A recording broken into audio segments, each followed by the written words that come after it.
Good morning विद्यार्थी मित्रांनो, आज आपण आपल्या इयत्ता 8वी व 7वी साठी मराठी या विषयातील आकलन उतारा हा घटक समजावून घेणार आहोत। आकलन आणि उतारा आपले जे दैनंदिन आणि नियमित घटक तुम्हाला अभ्यासाला मिळतात त्यातला हा आजचा घटक आहे आकलन आणि उतारा। हे प्रश्न तुम्ही यापूर्वीही अनेक परीक्षांमध्ये अभ्यासले असतील। सर्वच प्रज्ञा शोध परीक्षेमध्ये अशा प्रकारचे प्रश्न असतात, परंतु 8वी पासून किंवा 7वी पासून त्यात काही बदल होतात। बघा, मी इथं काही महत्त्वाचे मुद्दे लिहिलेले आहेत। त्यातला सर्वात आधी तिसरा मुद्दा बघा। तिसरा मुद्दा काय आहे तो बघा, महत्त्वाचा। पर्याय उतार्यात असतीलच असे नाही। म्हणजे काय, तुमच्या प्रश्नांचे जे उत्तर आहेत ना ते त्या उतार्यात असतील असं नाही। याचा अर्थ काय झाला, तुम्ही आतापर्यंत 5वीला 6वीला किंवा त्या खालच्या इयत्तांमध्ये उतार्यामधूनच तुम्हाला उत्तर सापडायचं। ओके, उतार्यामध्ये मग तो उतारा एखादा प्रसंग असेल, एखादा संवाद असेल किंवा घटना असेल किंवा माहितीपूर्ण उतारा असेल, तरी पण त्या उतार्यामध्येच त्याचं उत्तर असायचं। इथं तसं नाहीये। 7वी 8वीला किंवा इथून पुढच्या याच्यामध्ये तुम्हाला स्वमतानुसार उत्तर काढायचे असतात। स्वमतानुसार म्हणजे काय, तुम्हाला त्या उतार्यावर आधारित विचार करायचा आणि त्यावर तुमची मतं ठरवायची असतात। आणि ते जे आकलन ज्यावेळी होईल, तुम्हाला घटकाचं नावच आहे आकलन। जेव्हा उतार्याच्या आशयाचं मजकुराचं आकलन होतं त्यानंतर आपण व्यवस्थित उत्तर देऊ शकतो। ती उत्तरं बरोबर तिथं असतात, तुम्हाला ती स्पष्टपणे दिसत नाहीत, पण त्यांचा मतितार्थ तिथून तुम्ही काढू शकता। कसा ते समजून सांगतो बघा। एखादा संवाद आहे, संवादामध्ये एखाद्या व्यक्तीने होकार दिला, बरोबर आहे, होकार दिला, पण तो तसं तिथं स्पष्ट बोललेला नाही, पण त्याच्या अर्थावरनं किंवा त्याच्या कृतीवरनं किंवा तू काय केलंस या संवादावरनं तुम्हाला लक्षात येऊ शकतं। एखादी घटना घडली, मग ती घटना जी घडली ती त्यावर प्रश्न असतो की ही सामाजिक दृष्टिकोनातून योग्य घडली की अयोग्य, म्हणजे ती घटना फायद्याची आहे की ती समाजाला अपायकारक आहे। अशा प्रकारचे मतितार्थ काढणं यासाठी तुम्हाला आशय समजून घ्यावा लागतो। ठीक आहे, मग त्यासाठीचे महत्त्वाचे मुद्दे आपण बघू। आपण प्रश्न घेणारच आहोत, प्रश्नांवरून जाणार आहोत, परंतु काही महत्त्वाचे मुद्दे समजावून घेऊ। पहिला मुद्दा असतो की तुम्ही मन शांत करून एकचित्त करून उतारा वाचायचा। म्हणजे काय, वर्गात बसलेले आहात, परीक्षा देत आहेत असं कन्सिडर करा आणि त्यानंतर तुम्ही एकदा दीर्घ श्वास घेऊन सोडून द्या। त्यानंतर शांतपणे एकचित्ताने कुठलाही गोंधळ न करता पॅरेग्राफ पूर्ण वाचा, उतारा वाचा। त्यामध्ये काय होईल, तुम्हाला त्यामधला आशय काय आहे तो लक्षात येईल। ठीक आहे, एकदा आशय समजला की मग तुम्ही प्रश्नांकडे वळायचे। प्रत्येक प्रश्न समजेपर्यंत वाचायचं, हे वाक्य माझं लक्षात घ्या। प्रश्न एकदा किंवा दोनदा वाचायची वेळ आली तरी हरकत नाही, प्रश्न परत वाचा, दोनदा वाचा, कारण त्यानंतर तुम्हाला ही अडचण राहणार नाही पर्यायामध्ये, कारण तुम्ही आधी उतारा व्यवस्थित वाचलेला असेल, तो त्याचं तुम्हाला आकलन झालेलं असेल। मग प्रश्न दोनदा वाचल्यामुळे तुमच्या आकलनानुसार उत्तराच्या तुम्ही जवळ जाता, हे लक्षात घ्या। उत्तराच्या जवळ गेलात, जरी पर्याय नसले तिथे, तरीही तुमच्या विचारांच्या बांधणीवरनं तुम्ही उत्तर काढू शकाल। ठीक आहे, आपण महत्त्वाचे 3 मुद्दे बघितले। आता आपण आपला हा जो भाग पहिला आहे यामध्ये साधारण 2 ते 3 उतारे पाहण्याचा प्रयत्न करू। एक उतारा आपण मागील परीक्षेतला बघू आणि 2 सरावात्मक बघू। ठीक आहे, आधी मागील परीक्षेतल्या उतारातनं सुरुवात करू, उतारा समजून घेऊ, तो वाचू आणि त्यावर चर्चा करू। चला, उतारा समजून घेऊ। बघा, आपल्या समोर आपण उतारा घेतलेला आहे। हा उतारा परीक्षेमध्ये येऊन गेलेला आहे, म्हणजे 2020 सालच्या परीक्षेमध्ये हा उतारा आलेला आहे। 6वा उतारा होता, त्यातला प्रसंग आहे तोच उतारा आपण इथं तुम्हाला चर्चेसाठी घेतलाय। आपण त्यावर चर्चा करू आणि त्यातनं महत्त्वाचे मुद्दे समजावून घेऊ। ठीक आहे, बघा मी वाचतोय, तुम्हाला वाचायचं असेल तर व्हिडिओ पॉज करा आणि वाचा, झूम करूनही वाचता येईल। ठीक आहे, दादासाहेब फाळके हे भारतीय चित्रपट सृष्टीचे जनक। बघा, त्यांनी 1908 साली लोणावळ्याला Phalke engraving and printing press works ही संस्था सुरू केली। आता इथं काही महत्त्वाचे साल आलेले आहेत, इसवी सन आलेले आहेत, त्याच्यावरही लक्ष द्यायचं।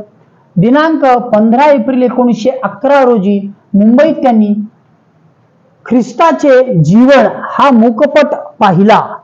बघा, त्यांनी चित्रपट बघितला, मूकपट बघितला। मूकपट म्हणजे काय, आता असा प्रसंग येईल, प्रश्न येईल की मूकपट म्हणजे काय, ज्याचं उत्तर त्याच्यात नसेल, मग यासाठी तुमची शब्द संपत्ती अधिक असणं गरजेचं आहे। मूकपट म्हणजे ज्याच्यामध्ये संवाद नाही, फक्त अभिनयावरनं कृती केलेला पट. पट म्हणजे पिक्चर. त्यातून प्रेरणा घेऊन स्वदेशी चित्रपट व्यवसाय उभारण्याचे त्यांनी ठरवले. म्हणजे बघा, आपल्याकडे स्वदेशी चित्रपट त्यापूर्वी नव्हता. दादासाहेब फाळकेंना भारतीय चित्रपट सृष्टीचे जनक म्हणतात. त्याचं कारणच ते, त्यांनी बाहेरच्या देशातला 1911ला चित्रपट बघितला आणि त्यानंतर तो व्यवसाय करण्यात ठरले. 1912 मध्ये रोपट्याची वाढ त्यांनी एक छोटासा चित्रपट तयार केला. आज आपण व्हिडिओच्या माध्यमातून सगळे घटक बघतो, ह्याची सगळी सुरुवात दादासाहेब फाळकेंनी केलेली हे लक्षात घ्या. म्हणजे आज मोबाईलवरती चित्रपट बनवणं, तो लोड करणं किंवा त्याच्यानंतर तो सगळ्या लोकांना पाहायला देणं, आज आपण केलेले घटक आहेत. 1000 2,000 विद्यार्थी सहज बघतात. आपल्या चॅनलवर जोपर्यंत हा घटक येतोय तोपर्यंत जवळजवळ 2.25 लाख विद्यार्थी त्याच्यावरती व्ह्यूज आलेले आहेत. म्हणजे आताच्या ह्या घडीला जो आलाय 1,60,000च्या आसपास व्ह्यूज आहेत चॅनलवर. ठीक आहे, म्हणजे एक केलेला घटक आहे तयार. हा तुम्ही किती लोक बघू शकता, त्याला लिमिट नाही. पण त्या काळी होतं, कारण एक केलेला चित्रपट फिल्म मध्ये संग्रहित करायचा, तो लावायचा, ती फिल्म ते सगळं साहित्य घेऊन जायचं आणि लावणं खूप अवघड होतं. संघर्ष केलेल्या पिढीचा संघर्ष आपल्याला जाणवत नाही. बघा, 1912 मध्ये रोपट्याची वाढ हा 1 मिनिटाचा लघुपट त्यांनी तयार केला. पुढे दादरला चित्रपट निर्मिती गृह सुरू केलं. दादासाहेब फाळकेंनी दादरला चित्रपट निर्मितीचं गृह सुरू केलं आणि तिथं त्यांनी राजा हरिश्चंद्र हा 1913 ला प्रदर्शित केला. 3 मेला. 1 मे या दिवशी महाराष्ट्र दिन असतो. त्यानंतरच्या 2 दिवसानंतर 1913 साली त्यांनी 11ला चित्रपट बघितला आणि 2च वर्षात त्यांनी चित्रपट तयार केला. म्हणजे पूर्ण वेळ काम केलं असणार त्या व्यक्तीने, साधं काम नसेल. ठीक आहे. नाशिकमध्ये त्यांनी मोहिनी भस्मासूर हा चित्रपट तयार करून 1914 मध्ये प्रकाशित केला. ठीक आहे. मग 1914 मध्ये त्यांनी काय केला, प्रदर्शित केला. म्हणजे त्यांचे 2 चित्रपट आले. पहिला राजा हरिश्चंद्र आणि नंतरचा मोहिनी भस्मासूर. काही माहितीपर शैक्षणिक लघुपटही त्यांनी केले. त्यामुळे अनुभवपटाचे जनकत्व, त्यांचा मान त्याच्याकडे जातो. शब्द बघा कसे आहेत, अनुभवपटांचे जनकत्व. जनकत्व म्हणजे काय हो? जनकत्व म्हणजे एखाद्या गोष्टीचा निर्माता. दादासाहेब फाळके यांनी भारतीय चित्रपट सृष्टीचा निर्माता म्हणण्याचं कारणच ते. जसं सीतामातेंचे वडील जनक, मग तिथपासून ती संकल्पना आहे की तिथून जिथून निर्मिती झाली त्याला जनक म्हणतात. अनुभवपटांचे जनकत्व त्यांच्याकडे जाते. दादासाहेब फाळके दिग्दर्शित सेतुबंधन हा त्यांचा हिंदुस्तान फिल्म कंपनीचा अखेरचा चित्रपट. अखेरचा म्हणजे काय, तो त्यांचा शेवटचा चित्रपट असेल. ठीक आहे. चित्रपट सृष्टीत असामान्य कार्य केलेल्या व्यक्तीस स्मृतिप्रित्यर्थ केंद्र सरकारकडून दादासाहेब फाळके पुरस्कार दिला जातो. यामध्ये अनेक गोष्टी तुम्हाला समजतील. 8वीच्या मानाने उतारे खूप छान असतात, माहिती देणारे असतात. अशा प्रकारचे उतारे नवोदय परीक्षेमध्ये विचारले जातात, इतर परीक्षांना विचारले जातात. त्यांचा दर्जा हा असाच असतो. ठीक आहे. हे उतारे त्यांनाही फायदेशीर आहेत. मग बघा बरं, दादासाहेब फाळके पुरस्कार कोणत्या क्षेत्रातील असामान्य कार्य केलेल्या व्यक्तीस दिला जातो? पहिला प्रश्न आहे जो उतार्याच्या शेवटच्या ओळीवर आधारित आहे. आलंय लक्षात? पहिला प्रश्न शेवटच्या ओळीवर आधारित. ठीक आहे. मग आता दादासाहेब फाळके यांनी कशात काम केलं हो? इथं आहे चित्रपट सृष्टीत असामान्य कार्य करणारे. बघा बरं, आपण थोडं वर घेऊ आणि बघू. दादासाहेब फाळके पुरस्कार कोणत्या क्षेत्रात दिला जातो? नाट्य नाही, साहित्य नाही, समाजकार्य नाही, चित्रपट. ठीक आहे. ओके. वाचन जर चांगलं झालं, तुम्हाला जर याचं उत्तर समजलं असेल तर तुम्ही समजून घ्या तुमची उतारा आकलनाची क्षमता उत्तम झालेली आहे. ठीक आहे. कोणत्याही इयत्तेत असाल तुम्ही, 5वी 6वी 7वी 8वी 9वी 10वी, नो प्रॉब्लेम. कुठल्याही इयत्तेत तुमची आकलन क्षमता सुधारली. ठीक आहे. दुसरं, पुढील पैकी कोणती निर्मिती दादासाहेब फाळके यांनी केलेली नाही? कोणती निर्मिती केली नाही? बघा आता हा बारीक चरण. राजा हरिश्चंद्र, यस. त्याच्यानंतर मूकपट रोपट्याची वाढ, चित्रपट मोहिनी भस्मासूर. मग ख्रिस्ताचे जीवन मूकपट त्यांनी केला का? आपण आता याची खात्री करू. प्रश्न 2दा वाचू. कोणती चित्रपट निर्मिती त्यांनी केली नाही? नाही म्हटले, नाही केलेली नाही. मग आता हे राजा हरिश्चंद्र तर केला, हे केलाय, मोहिनी भस्मासूर केला. मग आता इथं शब्द आहे मूकपट, ख्रिस्ताचे जीवन. बघा बरं त्यांनी काय केलं, ख्रिस्ताचे जीवन हा मूकपट पाहिला. मग त्यांनी ख्रिस्ताचे जीवन, भगवान ख्रिस्तांचे जीवन यावर त्यांनी चित्रपट पाहिला आणि तिथून प्रेरणा घेतली. त्यांनी ते केलं नाही. हरिश्चंद्र त्यांनी केला, रोपट्याची वाढ हा मिनिटाचा लघुपट केला आणि भस्मासूर केला. ठीक आहे. नकारात्मक प्रश्न होता कोणता, केला नाही. त्याचं उत्तर आपण शोधलेलं आहे की ख्रिस्ताचे जीवन हे त्यांनी केलेलं नाही. ओके. पुढे अनुबोधपट म्हणजे काय, अनुबोधपट म्हणजे काय बघा बरं. आता मला सांगा इथं ह्याची माहिती कुठं आलेली आहे का, अशा प्रकारचे पर्याय तुम्हाला विचारले जातील ज्याची माहिती आलेली नसणार आहे. ठीक आहे, ज्याची माहिती आलेली नसणार आहे. बघा माहितीसाठी तयार करण्यात आलेला, फक्त मनोरंजनासाठी तयार करण्यात आलेला, की संवाद न करता फक्त अभिनय असलेला चित्रपट, फक्त अभिनय असलेला चित्रपट, की स्वतःच्या चित्रपटगृहात प्रदर्शित केलेला चित्रपट. ठीक आहे. आता याचं उत्तर तुम्ही परत उतारा वाचून काढायचं आहे. उत्तर आहे का बघा बरं. इथं उत्तर आहे का. अनुबोधपट म्हणजे काय, थोडं मी झूम कमी करतो, तुम्हाला आता खालचंही दिसेल. चला ह्या प्रश्नाचं उत्तर तुम्ही उतार्यात परत शोधायचं. व्हिडिओ पॉज करा, उत्तर काढा. बघा मी तुम्हाला आधी सांगितलं होतं की काही पर्यायांची उत्तर त्यात नसणार आहेत. मग हे कुठून शोधायचे, तर यासाठी तुमची शब्द संपत्ती अधिक असायला हवी. आता यामध्ये अनुबोधपटाची जी माहिती आहे ती इथं नाहीये. इथं परत एकदा वाचा. काही माहितीपर शैक्षणिक लघुपट त्यांनी तयार केले, त्यामुळे अनुबोधपटाचे जनकत्व त्यांच्याकडे जाते. ही ओळ वाचा. माहितीपर शैक्षणिक लघुपट केले, मग माहितीसाठी तयार करण्यात आलेला पट असं म्हणता येईल का. यस बरोबर. मनोरंजनासाठी नाही, संवाद न करता तो तर मूकपट असतो, स्वतःच्या चित्रपटात नाही. म्हणजे याला स्पष्टपणे तिथं दिलेलं नव्हतं, पण तुम्हाला त्याचं आकलन व्हायला हवं होतं. आता अनुबोध म्हणजे काय सांगतो. एखादं अनुलेखन म्हणजे काय, आपण जसं पाहून लिहितो तसं. आकलन म्हणजे काय, माहिती समजणे. तसं दिलेली माहिती तुमच्या समोर ठेवलेली, तुम्हाला आकलन झालं, जिचं बोधन झालं, तसं अनुबोध होतो. समजलं. मग आपल्याला गुरुकडून एखादी माहिती मिळेल, तशा प्रकारे ही जी माहिती आहे ना, माहितीतून होणारं ज्ञान, माहिती देण्यासाठी तयार केलेला अनुबोधपट. आलं लक्षात. म्हणजे हा जो उतारा होता हा 2020 साली आलेल्या परीक्षेतला 8वीच्या ह्याच्यातला इयत्तेतला परीक्षेचा उतारा होता. सर्वच यातना उपयुक्त आहे. यानंतर आपण पुढचा आणखी एक सरावाचा उतारा बघू. चला पुढचा उतारा बघू. बघा आपल्या समोर आता आपण आधीचा 2020चा उतारा पाहिला होता. 8वी इयत्ता 8वी साठीच्या प्रश्नपत्रिकांच्या ह्याच्यामध्ये आपण आता सरावाचा जो उतारा आहे 5 क्रमांकाचा उतारा, एक नवीन उतारा पाहत आहोत. बघा यामध्ये तुम्हाला जर वाचायचं असेल तर व्हिडिओ पॉज करून वाचून घ्या.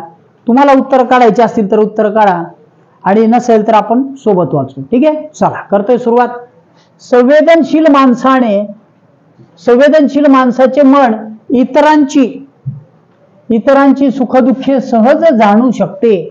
म्हणजे संवेदनशीलता हा एक उत्तम माणसाचा गुण आहे. ठीक आहे. त्याला ते लवकर जाणवतं. इतरांना झालेल्या लहानशा वेदनाही त्याचे मन कळवळते. इतरांच्या झालेल्या लहानशा वेदनांनीही त्याचे मन कळवळते. या वृत्तीमुळे माणसाची हृदय जोडली जातात. म्हणजे काय होतंय, इथं काही समजून घेण्याच्या बाबी आहेत. एखादा संवेदनशील माणूस आहे, दुसऱ्याला थोडासा अपघात झालाय, लागले तर लगेच काय होतं, उतारा नुसता शब्दांचा नसतो, त्याचा आपल्याला जुळवणूक करून घ्यावं लागतं त्याच्याशी. आपण जोडले गेलो तरच आपल्याला त्याचा आशय समजणार आहे. संवाद असो, प्रसंग असो, घटना असो, आधी आशय समजून घ्या, जोडून घ्या, मग तुमची उत्तरं आणि तुमची मतं तयार होतील. ओके. माणसांची हृदय जोडली जातात. माणसे एकमेकांच्या सुखदुःखात वाटेकरी होतात. म्हणजे काय, एखाद्याला दुःख जाणवलं की आपण त्याच्यावर न हसता तिथं हजर राहिलो, मदत केली तर आपण त्याच्या दुःखात वाटेकरी झालो. त्यासाठी त्याग करायला तयार होतात. जर आपल्या मित्राला काही अडीअडचण असेल, आपल्याकडे ती गोष्ट असेल तर आपण ती दिली पाहिजे. हे देणं म्हणजे त्याग करणं, त्यागी वृत्ती आहे. ठीक आहे. पुढे त्यामुळे आपुलकीची भावना निर्माण होते. बघा यामध्ये वेगवेगळे भावना प्रधान गुण येत आहेत. संवेदनशील गुण येत आहेत, माणसाची आणि सामाजिक वृत्तीने उपयुक्त पडणाऱ्या भावना आहेत, निर्माण होते। समाजात आनंदमय वातावरण असण्यासाठी सर्वांच्या मनात एकमेकांविषयी आपुलकीची भावना निर्माण व्हायला हवी। समाजामध्ये एकमेकांविषयी आपुलकीची भावना निर्माण व्हायला हवी, तर समाज बांधला जाईल। नाहीतर हा असा आहे, तो तसा आहे, हा अमका आहे, तो ढमका आहे असं जर म्हटलं, किंवा वेगवेगळा पंथ, समाज, जात याच्यात विभागला गेला, तर जी भावना आहे समाजाची जी एकत्रीकृत भावना आहे ती कधीच होणार नाही। आणि आपल्या राष्ट्राचं हे काय संविधानामध्ये एकता, ओके, म्हणजे जी एकात्मता आहे ती निर्माण व्हायला अडचण होईल। त्यामुळे द्वेष, मत्सर, हिंसा, कौर्य, स्वार्थ इत्यादी विघातक भावना, अशा वृत्तींची तीव्रता आपोआप नाहीशी होईल। बघा यामध्ये काय झाले, वेगवेगळे मराठी भाषिक शब्द आलेत ज्यांचा वेगळा वेगळा अर्थ होतो। द्वेष म्हणजे इतरांबद्दल वाटणारा राग, मत्सर म्हणजे आपल्याला तशाच प्रकारची भावना, हिंसा मारामारी करणे, कौर्य म्हणजे अत्यंत निगूढपणे दुसऱ्याला त्रास देणे, त्याच्यामध्ये त्रासदायक भूमिका आहे, त्याला किती त्रास होते काही समजून नाही घ्यायचं, एकदम क्रूर राक्षसांसारखं वागणे। स्वार्थ म्हणजे काय, दुसऱ्याचं जे काय आहे, एखादं उदाहरणच घ्यायचं म्हटलं तर तुमच्याकडे गाईड नाही आणि दुसऱ्याकडे आहे, मग तुम्ही स्वार्थासाठी काय करता, त्याच्याकडचं गाईड चोरून घेऊन जाता, हा झाला तुमचा स्वार्थ। असं करू नये, हा स्वार्थीपणा असतो, हा गुण सांगण्यासाठी सांगितलं, करू नये। मग या विघातक भावना, अशा वृत्तींची तीव्रता आपोआप नाहीशी होईल। जर आपुलकी वाढली ना तर हे कमी होतं। तुम्हाला हवा असलेला गाईड एखादा माणूस आपुलकीने देईल सुद्धा वाचायला आणि परतही देता येतं। याच भावना वृद्धिंगत करायच्या असतात। माझ्याप्रमाणेच समोरच्या माणसालाही भावना आहेत याची जाणीव निर्माण झाली की माणसे एकमेकांशी प्रेमाने वागू लागतात। माझ्यासारखीच इतरांना भावना आहेत, ही एकात्मतेची भावना आहे, ही निर्माण झाली की माणसं चांगली वागू लागतात। आलं लक्षात? मग आता जर उतारा तुमचा वाचायचा समजायचा राहिला असेल तर परत वाचा, अन्यथा आपण प्रश्नांवर चर्चा करू। दुसऱ्यांची सुखदुःखे समजून घेण्यासाठी आपले मन कसे असावे लागते, या प्रश्नाच्या या उताराच्या पहिल्याच ओळीत आहे। बघा बरं, संवेदनशील माणसाचे मन इतरांचे सुखदुःखे जाणू शकते सहज। बघा आता उतारा, दुःखी असावे लागते का, स्वार्थी असावे लागते का, आनंदमय असावे लागते का, संवेदनशील असावे लागते। बरोबर, ज्याचं मन इतरांच्या बाबतीत संवेदनशील आहे त्याला लवकर दुःख जाणवतं, ठीक आहे, इतरांचं। बघा आता आपण प्रश्न दुसरा बघत आहोत। विधायक हा शब्द बघा इथं, विधायक हा जो शब्द आहे तो नीट वाचता येत नसेल तर इकडे लिहिलाय, विधायक या शब्दाचा विरुद्धार्थी शब्द कोणता आलेला आहे। आता विधायक हा शब्दच या उतार्यात नाहीये, पहिली गोष्ट, जो उतार्यात नाही पण त्याच्या उलटचा शब्द मात्र वारंवार आलाय। विधायक म्हणजे काय, विधायक म्हणजे उत्तम काम, चांगलं काम, समाजाला उपयुक्त ठरणारं काम।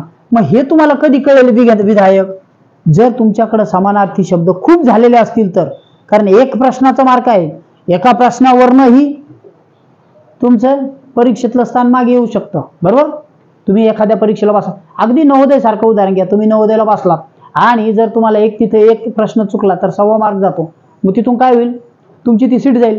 ठीक आहे, काय हरकत नाही, जाऊ द्या, आपण अभ्यासाचा मुद्दा समजून घेऊ।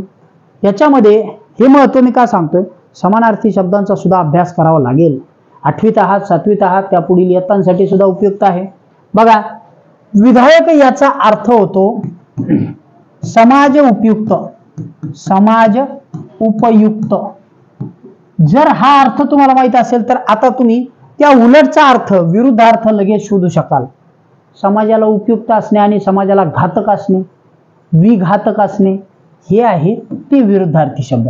कौर्य नाही, आपुलकी नाही, तीव्रता नाही, समाजाला त्रासदायक विधायक। आलं, हे फायदेशीर विधायक आणि विघातक म्हणजे त्रासदायक, हे याच्या उलट आहे विघातक। ठीक आहे, ओके। पुढचा तिसरा प्रश्न बघू आपण, आपल्या समोर आहे, आधीचा उतारा पण वरती येतोय। ठीक आहे, विघातक भावनांची तीव्रता कशी नाहीशी होईल, ह्याच्यासाठी सुद्धा वरती पुन्हा उतारा बघावा लागला तर परत बघा। विघातक भावनांची तीव्रता नाहीशी कशी होईल, तीव्रता म्हणजे काय, त्याचा प्रभाव, त्याचं प्रमाण, ते कधी कमी होईल, कसं होईल, एकमेकांविषयी मत्सर बाळगल्यावर आपल्या मनामध्ये जर एकमेकांविषयी राग असला तर कमी होईल का? नाही होणार. मग दुसऱ्याच्या वेदना दिल्यावर, दुसऱ्याला वेदना दिल्यावर त्याने आपल्याला एकदा पेन टोचला, आपण त्याला दोनदा टोचला, कमी होईल का भावना? विघातक नाही. एकमेकांविषयी आपुलकी निर्माण झाल्यावर यस. एकमेकांविषयी द्वेष आणि कौर्य निर्माण झाल्यावर नाही. तसं जर झालं एकमेकांविषयी द्वेष आणि कौर्य, तर काय होतंय? आपल्या शेजारील एक राष्ट्र आहे अफगाणिस्तानचं, तिथे तीव्रपणे सातत्याने काय होतंय? शस्त्रांचा हल्ला, बॉम्बगोळ्यांचा वापर चाललेला असतो. याचा परिणाम काय होतो? एकमेकांविषयी द्वेष आणि कौर्य निर्माण झालंय, त्या राष्ट्राचं नुकसान होत चाललेलं आहे. त्या उलट जर एकमेकांविषयी आपुलकी आणि प्रेम निर्माण झालं, समाजामध्ये, जातींमध्ये, धर्मांमध्ये प्रेम निर्माण झालं, तर वाद होणार नाहीत. आले लक्षात? म्हणजे विघातक भावना कमी कधी होतील? जर एकमेकांविषयी प्रेम निर्माण झालं तर. आले लक्षात? अशा प्रकारे 8वीच्या किंवा त्याच्या 7वीच्या समजा स्कॉलरशिप 7वीला तर नाही, पण 8वीच्या येणाऱ्या त्या पुढील परीक्षांसाठीचे उपयुक्त उतारे आजच्या याच्यात आपण 2 उतारे बघितलेत. ठीक आहे. ह्याच्यानंतर आपण आज हा आपला पार्ट फर्स्ट होता, अजून साधारण याच्यावरती 3 पाठ करणार आहोत. त्यामध्येही सरावात्मक वेगवेगळे उतारे आपण पाहणार आहोत. परीक्षांमध्ये आलेले तर नक्कीच बघू आणि त्यातून काही महत्त्वाच्या गोष्टी समजावून घेऊ. आजचा घटक जर आवडला असेल तर लाईक करायला विसरू नका. थांबतोय. Good day. बाय.